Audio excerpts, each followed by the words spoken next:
வணக்கம். அம்மாச்சி வைத்தியம். இன்று நம்ம பார்க்க போகிறது முருங்கைக்கீரை சட்னி. முருங்கைக்கீரை சட்னி எப்படி செய்யுது நம்ம பார்ப்போம். அதற்கு முன்னாடி நீங்கள் லைக் பண்ணுங்கள், ஷேர் பண்ணுங்கள், சப்ஸ்கிரைப் பண்ணுங்கள். வாங்க வீடியோக்குள்ளே போகலாமா? நீங்கள் என்ன பண்ணணும், முருங்கைக்கீரையை ஒரு கைப்பிடி இருக்க அளவுக்கு உருவி வச்சுக்கோங்க. உருவி அதை நல்லா கழுவிட்டு வச்சு ஒரு பிளேட்டில் வச்சுக்கோங்க. பிறகு கடாய் சட்டியை அடுப்பில் வச்சு நல்லா ஒரு கரண்டி எண்ணெய் ஊற்றி அதில் கடுகு, உளுந்தம்பருப்பு, கடுகு ஒரு அரை டீஸ்பூன் போட்டுங்க. உளுந்தம்பருப்பு ஒரு 3 டீஸ்பூன் போட்டுக்கோங்க. போட்டு நல்லா பொரியட்டும். பொரிஞ்ச பிறகு 2 பச்சை மிளகாய் போட்டுக்கோங்க. போட்டு நிலக்கடலை அது நல்லா ஒரு கரண்டி அளவுக்கு எடுத்து போட்டுக்கோங்க. போட்டு நல்லா செவக்க வறுத்துங்க. பொன்னிறமாக இருக்கணும், கருவிடக்கூடாது.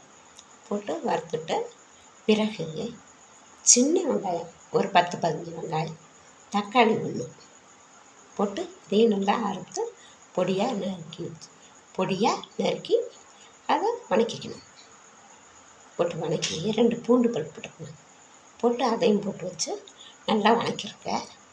பிறகு இதெல்லாம் வணக்கி முடித்த உடனே இந்த முருங்கைக்கீரை கழுவி வச்சுருக்கோம் இல்லையா, அதை இதோட சேர்த்து சும்மா ஒரு பெரட்டி, ரொம்ப வெந்துடக்கூடாது.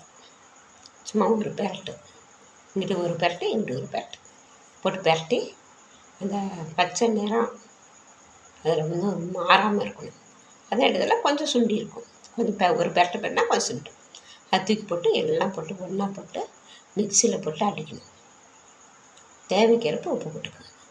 போட்டு அடித்து அதை ஒரு பவுலில் ஊற்றிட்டு இதே மாதிரி கடுகு, உளுந்தம்பருப்பு போட்டு கொஞ்சம் எண்ணெய் ஊற்றி போட்டு தாளிச்சிருங்க. தாளித்து இதில் கொட்டிடுங்க. கொட்டி கிண்டி விட்டு நீங்கள் இட்லி, தோசை, சாப்பாடு எதுக்கு வேணுமோ அது போட்டுக்கலாம். சாப்பிட அவ்வளோ டேஸ்ட்டாக இருக்கும். நீங்கள் மற்ற சட்னியில் சாப்பிட்றவங்களாம் இது சாப்பிட்டு பாருங்கள், செம்ம சூப்பராக இருக்கும். உடம்பு வலி, கை கால் வலி, மூட்டு வலி, முழங்கால் வலி, நரம்பு சம்மந்தப்பட்டது, பிறகு சுகர்காரங்க யார் வேணுமாலும் சாப்பிட்லாம்.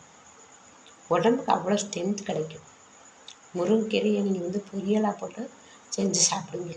ஆனால் அது சட்னியை செஞ்சு பாருங்கள், சூப்பராக இருக்கும். செஞ்சு இது மாதிரி வேறு எதுவுமே சாப்பிட்டதில்லை. பிள்ளைங்களுக்கும் அவ்வளோ கால்சியம் சத்து அவ்வளோ கிடைக்கும். இதில் புரதச்சத்து, ஊட்டச்சத்து எல்லாமே இதில் இருக்குது. செய்து பார்க்குறீங்களா? செய்து சாப்பிட்டு பலன் பெறணும்.